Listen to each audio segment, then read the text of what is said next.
Selamat siang, kami dari Program Studi Biologi Universitas Timor.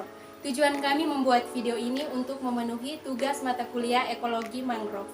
Sebelumnya, kami memperkenalkan diri dengan saya sendiri, Elfrida Cindiana Mau, dengan NPM 54210013 dan teman saya Sisiliat PTM dengan NPM 54210033.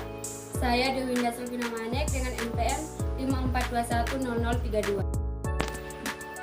Di sini saya bersama teman-teman saya akan menjelaskan tentang tahap-tahap rehabilitasi mangrove. Yang kami ketahui ada 8 tahap-tahap rehabilitasi mangrove. Namun, dalam tahapan rehabilitasi mangrove tersebut terdapat kegagalan dan keberhasilan. Oleh sebab itu, saya mengajak teman-teman untuk mendengarkan penjelasan dari kami. Terdapat 8 tahapan rehabilitasi mangrove. Yang pertama, studi awal. Evaluasi kondisi mangrove yang akan direhabilitasi, termasuk identifikasi spesies yang tepat, potensi ancaman, dan kebutuhan lingkungan. Yang kedua, perencanaan. Merancang strategi rehabilitasi yang mencakup pemilihan lokasi, metode penanaman, dan alokasi sumber daya. Yang ketiga, persiapan lahan.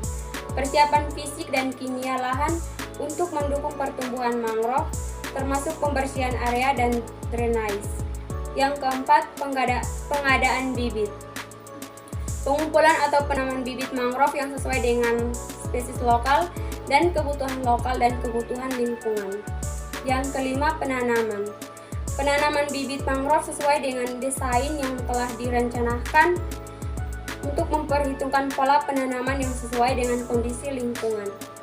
Yang keenam, perawatan. Merawat bibit mangrove dengan melakukan pemeliharaan rutin seperti penyimpanan, pemupukan, dan pengendalian hama dan penyakit. Yang ketujuh, pemantauan dan evaluasi.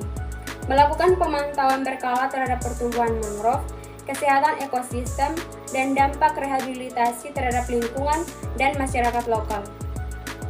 Yang kedelapan, pengembangan komunitas.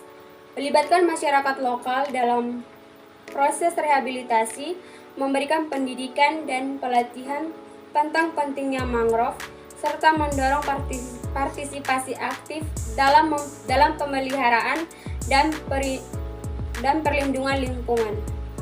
Tahapan-tahapan ini dapat disesuaikan dengan kondisi lokal dan tujuan rehabilitasi yang spesifik. Dengan perencanaan yang matang dan dukungan yang kuat, rehabilitasi mangrove dapat memberikan manfaat yang signifikan bagi lingkungan dan komunitas lokal. Namun dalam rehabilitasi mangrove, terdapat beberapa faktor yang dapat mempengaruhi kegagalan dalam rehabilitasi mangrove tersebut. Di sini kita akan membahas tentang faktor-faktor tersebut. Yang pertama, kurangnya perencanaan yang matang. Rencana rehabilitasi yang tidak memperhitungkan dengan baik, maka kondisi lingkungan lokal, spesies mangrove yang tepat, atau faktor-faktor ancaman potensial dapat mengakibatkan kegagalan pada proyek. Yang kedua, gangguan pada alam. Bencana alam seperti badai, banjir, atau perubahan iklim dapat merusak upaya rehabilitasi mangrove, terutama jika sistem drainase atau struktur fisik lainnya tidak cukup kuat. Yang ketiga, kurangnya dukungan masyarakat.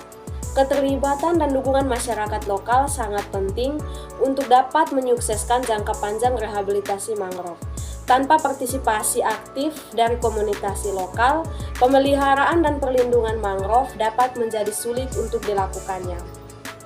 Yang keempat, penyakit dan hama. Serangan penyakit atau hama terhadap bibit mangrove dapat mengganggu pertumbuhan dan kelangsungan hidupnya. Yang kelima, kekurangan sumber daya. Terbatasnya dana peralatan atau tenaga kerja dapat menjadi hambatan dalam melaksanakan rehabilitasi mangrove secara efektif. Lalu, dalam tahapan rehabilitasi mangrove tersebut terdapat keberhasilan. Keberhasilan itu dapat dilihat dari yang pertama, perencanaan yang matang. Rencana rehabilitasi yang disusun dengan baik dengan memperhitungkan semua aspek penting termasuk kondisi lingkungan, spesies mangrove yang tepat, dan strategi pemeliharaan dapat meningkatkan kesuksesan dalam proyek. Yang kedua, keterlibatan masyarakat. Dukungan dan partisipasi aktif dari masyarakat lokal dapat memastikan keberlanjutan upaya rehabilitasi mangrove dalam jangka panjang. Yang ketiga, kerjasama antar pihak. Kerjasama antara pemerintah lembaga, non-pemerintah, lembaga riset, dan sektor swasta dapat meningkatkan efisien dan efektivitas masyarakat rehabilitasi mangrove. Yang keempat, pemantauan dan evaluasi berkala.